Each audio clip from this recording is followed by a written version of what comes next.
Hey anime lovers, welcome once again to this channel। तो अब बारी है क्लांट के सीजन 2 की आफ्टर स्टोरी। तो शुरू करते हैं without wasting any time. Episode 1, a farewell to the end of summer. Summer का आखिरी दिन चल रहा है, एक ऐसा वक्त जब सब कुछ धीरे धीरे बदलने लगता है। धूप नर्म हो गई है, हवाओं में एक हल्की उदासी है और हर सीन में एक सुकून भरी गहराई महसूस होती है।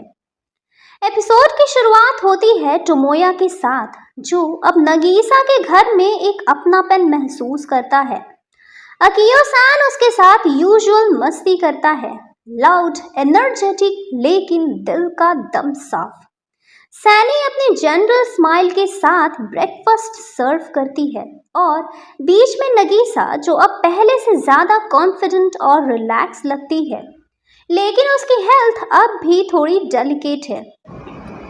टोमोया क्वाइटली इन सब मोमेंट्स को अब्सॉर्ब करता है। पहले उसके लिए ये सिर्फ एक जगह थी जहां वो टाइम पास करता था, लेकिन अब ये घर उसके लिए एक इमोशनल बेस बन चुका है। उसके और नगीसा के बीच का रिश्ता बदल गया है। अब वो सिर्फ दोस्त नहीं है, अब वो एक रिस्पॉन्सिबिलिटी, एक सपोर्ट, एक साइलेंट प्रॉमिस बन गया है। नगीसा बोलती है कि वो वापस स्कूल जाकर ड्रामा क्लब शुरू करना चाहती है और टोमोया बिना किसी हेजिटेशन के कहता है, मैं तुम्हारे साथ हूँ। उसके शब्दों में प्यार के साथ एक डिटर्मिनेशन भी होता है। फिर एक फन सा ट्विस्ट आता है जब सब मिलके एक फ्रेंडली बेसबॉल मैच प्लान करते हैं, फुरुकावा बेकरी के नाम पर। कॉलेज के फील्ड में सब इकट्ठे होते हैं। टोमोया, नगीसा, सनोहारा, अकियो और कुछ पुराने कैरेक्टर्स। ये सिर्फ एक मैच नहीं होता, ये होती है दोस्ती, बॉन्डिंग और एक नई जर्नी का स्टार्टिंग पॉइंट।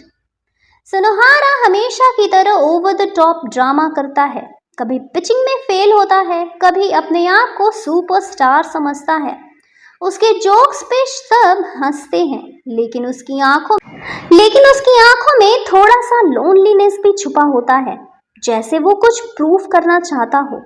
टोमोया इस बार उसका मजाक उड़ाने की बजाय उसे समझाने की कोशिश करता है। ये दिखाता है कि टोमोया अब इमोशनली मैच्योर हो रहा है। मैच का हाईलाइट होता है जब अकियो बैटिंग करता है। बैकग्राउंड म्यूजिक थोड़ा हेरोइक हो जाता है।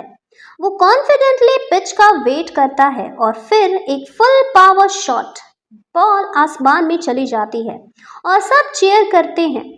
नगीसा लाउडली क्लैप करती है, उसकी आंखों में एक्साइटमेंट होता है और टोमोया उस मोमेंट को क्वाइटली एंजॉय करता है।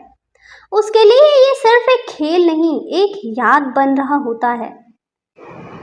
गेम के बीच में नगीसा थोड़ा सा थक जाती है, लेकिन फिर भी चीयर करना नहीं छोड़ती। टोमोया बार बार उस पर नजर रखता है। हर बार जब वो मुस्कुराती है, उसका कॉन्फिडेंस और बढ़ता है। ये सीन छोटी से छोटी चीजों से भरी होती है, फ्रेंडशिप, लव और एक नॉर्मल लाइफ की छोटी खुशियां। और इसी में क्लाइम्ड आफ्टर स्टोरी की स्ट्रेंथ छुपी है। वो लाइफ के सिंपल मोमेंट्स को इतना डीपली दिखाता है कि दिल छू जाता है। मैच के बाद सब लोग छत पर बैठकर शाम की हवा एंजॉय करते हैं। टोमोया स्काई की तरफ देखता है। ब्लू स्काई अब थोड़ा ऑरेंज हो चुका है, जैसे समर सीजन स्लोली एंड हो रहा हो। उसके मन में फ्यूचर के थॉट्स चल रहे होते हैं। मैं क्या करने जा रहा हूँ, मैं कैसा इंसान बन रहा हूँ। उसकी आंखों में अनसर्टेनिटी होती है, लेकिन उस अनसर्टेनिटी में भी एक होप होती है। नगीसा क्वाइटली उसके पास आती है। दोनों कुछ नहीं बोलते, सिर्फ एक दूसरे के साथ बैठ जाते हैं। उस साइलेंस में कंफर्ट होता है। फिर नगीसा धीरे से बोलती है, उसके शब्द में इतना इमोशन छुपा होता है, ग्रैटिट्यूड, फेथ और एक साइलेंट कनेक्शन। टोमोया कुछ नहीं बोलता, सिर्फ उसका हाथ पकड़ता है। आसमान धीरे धीरे डार्क होता जाता है। एपिसोड फेड होता है, लेकिन एक नए जर्नी का पहला कदम क्लियर हो चुका है। ये एपिसोड फन और लाइट हार्टेड दिख सकता है, लेकिन हर एक सीन कैरेक्टर डेवलपमेंट से भरा होता है। टोमोया अब सिर्फ एक रिबेलियस बॉय नहीं है, वो ग्रो कर रहा है, कनेक्ट कर रहा है और उसने अपनी लाइफ में एक नया डायरेक्शन लेना स्टार्ट कर दिया है। और नगीसा वो इस स्टोरी का दिल है, सॉफ्ट, फ्रजाइल लेकिन एक प्योर लाइट जैसी। और उन दोनों की बॉन्डिंग वो है जिसका फाउंडेशन पूरे क्लैंड आफ्टर स्टोरी पर बेस्ड है। ये एपिसोड बताता है कि लाइफ सिर्फ बड़े इवेंट्स का नाम नहीं, कभी कभी एक सिंपल बेसबॉल मैच, एक डिनर टेबल की हंसी मजाक या शाम की खामोशी भी हमारे जीवन के सबसे गहरे पल बन जाते हैं। तो दोस्तों, कैसी लगी आपको ये कहानी? अगर अच्छी लगी हो तो लाइक करें, कमेंट करें अपने थॉट्स और वीडियो को अपने फ्रेंड्स के साथ शेयर ज़रूर करें। मिलते हैं क्लैंड आफ्टर स्टोरी के अगले एपिसोड में। Till then, bye bye.